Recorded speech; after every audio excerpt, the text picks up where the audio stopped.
aquí planteo lo que es un poquito lo que es el vampirismo, lo que es la mitología. Vamos a ver. El primer vampiro de la historia, pues para muchas personas, el primer vampiro de la historia se plantea desde la creación de la saga de Drácula, de Bram Stoker.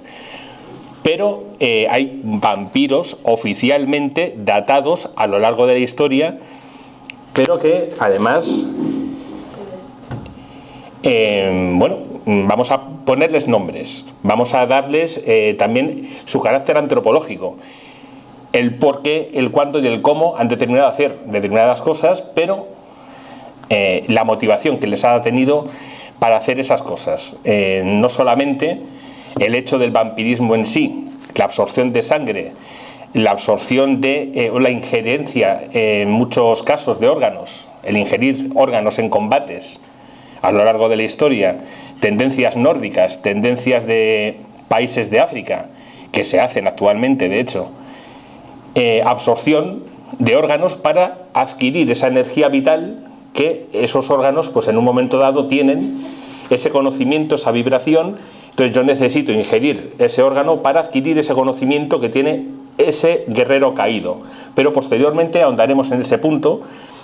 Hablaremos también de, como ponemos en el segundo punto, la figura vampírica existe desde tiempos inmemoriales, pero claro, dentro de un imaginario colectivo o algo subconsciente.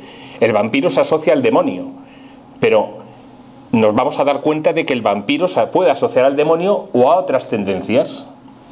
Cuando nosotros en la sociedad focalizamos una figura de mal, automáticamente lo ubicamos en el demonio, pero nos vamos a dar cuenta también en esta conferencia de que hay figuras vampíricas que son inconscientes, realizan un trabajo, una labor con nosotros, pero no son conscientes de ello. Vamos a intentar también desmitificar ese punto, ¿no?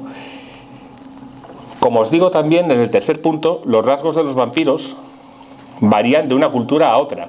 Hablaremos, porque la figura del vampiro no es lo mismo en el este de Europa que en el norte de África, que en Estados Unidos, la zona de América, la zona de Latinoamérica. No es lo mismo. Y de hecho el trabajo se realiza de forma distinta. Aunque probablemente la intención tenga un denominador común, la forma de actuar es distinta completamente. El cuarto punto, como os planteo, el único punto en común es que beben sangre. Bueno, ni que les diera la luz del sol, características mucho más modernas, de acuerdo, perfecto, pero el tema de beber sangre, como os decía anteriormente, no implica el hecho de beber sangre. Hablaremos de alguna persona que a lo largo de la historia, muy conocida además, solamente se bañaba en sangre, no ingería la sangre, solamente por el hecho de intentar estar en contacto con ese líquido que emanaba sabiduría y vida para intentar impregnarse de él, pero no ingerirlo, solamente exteriormente. Son curiosidades que a nivel de psiquiatría tendrían una lectura interesante. Luego también nos plantearemos la leyenda de Cuntius, posteriormente entraremos. Parecen más otras criaturas, zombies o demonios, pero también los hay familiares y relacionados con las hadas. Este es un punto que, dependiendo de la cultura donde estemos hablando, de qué situación geográfica, pues bueno, como os decía, el vampiro se asocia al demonio, pero también se asocia a lo sobrenatural. Estaremos hablando de muchas criaturas paralelas al ser humano que, en función de la cultura, pues lo denominan dentro de un general, dentro de un punto global. Pero claro, ese punto global, si a mí algo me ha dado la experiencia, es que nada es tan sencillo. No todo es negativo ni todo es positivo. Hay escalas de grises, ¿no? Tanto que se dice. Pues dentro de lo que es el vampiro, como os decía anteriormente, habría vampiros conscientes e inconscientes. Hablaremos en ese punto que resulta muy interesante. Y luego el vampiro junto al demonio puede ser una figura malvada y oscura, más dependiendo de la cultura humana y ligada a la cultura humana. Posteriormente, en el último punto del índice, decía que iba a haber una reflexión.